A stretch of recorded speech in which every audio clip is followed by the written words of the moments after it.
Il s'est trouvé que j'ai reçu un email de gens qui me demandaient d'aller sur le Pont des Arts pour tenter, avec mes clés anciennes, de retrouver et d'ouvrir leur cadenas ancien qu'ils avaient mis sur le Pont des Arts.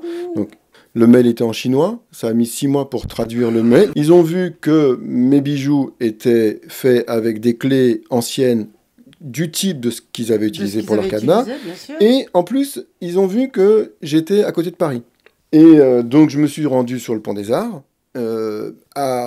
pour répondre à cette demande.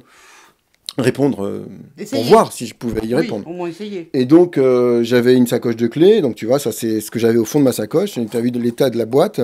Parce que je l'ai trimballé beaucoup. Je suis allé sur le pont et j'ai cherché le cadenas. Parce que j'avais une photo dans le mail. J'avais une photo du cadenas en question. Mais je n'ai jamais retrouvé ce cadenas. Cependant, j'avais mes clés. Et en fait, à un moment où je suis tombé sur un cadenas comme celui-là, que j'ai mis une clé dedans, et que, clac, ça s'est ouvert, ça a été magique pour moi. Et donc, avec ces clés, en fait, en essayant 1, 2, 3, 10, 15 clés dans un cadenas, ces cadenas-là, en fait, finissent par céder, par s'ouvrir. Un peu comme les serruriers d'avant. J'ai eu la même démarche. Donc j'ai essayé une clé, 10 clés, 20 clés s'il faut, et puis il y a beaucoup de cadenas que j'ai abandonnés, entre guillemets, à leur sort, parce que c'est eux qui refusaient de venir avec moi. Donc voilà, tu vois, la similitude entre ceux-là, voilà, ça. Donc ceux-là, en fait, ils sont de la même gamme. D'accord. Mais... Et donc, globalement, c'est des clés, j'ai 2-3 clés, je sais que je vais réussir à ouvrir l'ensemble de ceux-là. D'accord. Mais après, si je change et que je vais sur ça, c'est plus du tout la même chose. D'accord, je comprends. Voilà, et ça, je retrouve même plus la clé avec laquelle je l'ai ouvert. Tilias, tu as réussi à ouvrir combien de cadenas? Là, j'estime en avoir environ 800. Ah, quand même. Et à la base, sur le pont, Donc, on dit sur le pont qu'il y en avait, il devait y en avoir 1 million. Ah oui. Donc, 1 million sur le pont des Arts. Il y en avait aussi sur le pont de l'Archevêché. Il y en avait aussi sur le pont Neuf, autour de la statue d'Henri IV.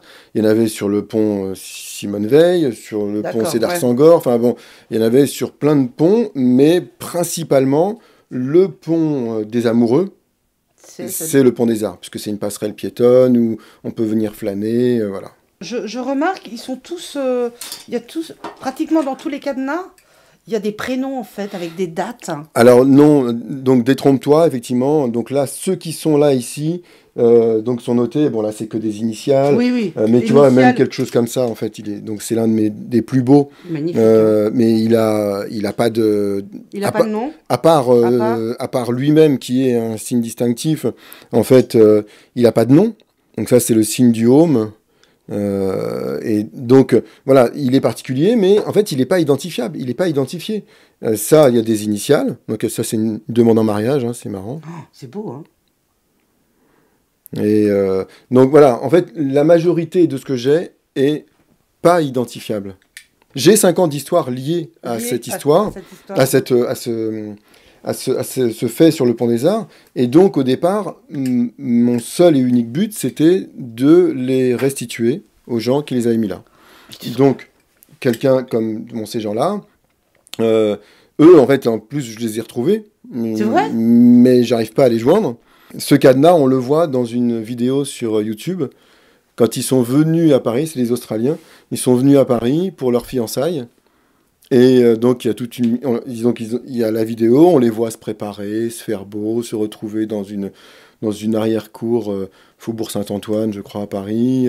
Même par leur chaîne YouTube, j'arrive pas à rentrer en contact avec eux, donc je continue, je cherche. Hein. C'est un sacré travail. Oui, voilà. Disons que le souci, c'est que c'est un travail qui me demande beaucoup de temps je pense et qui n'est pas du tout rémunérateur. Ça fait vraiment partie de mon travail il y a la d'artiste. passion, voilà. il y a l'artiste, il y a la passion qui est là, et puis je crois qu'on a envie d'aboutir à quelque chose. Oui, bah absolument. Oui, c'est oui. ça.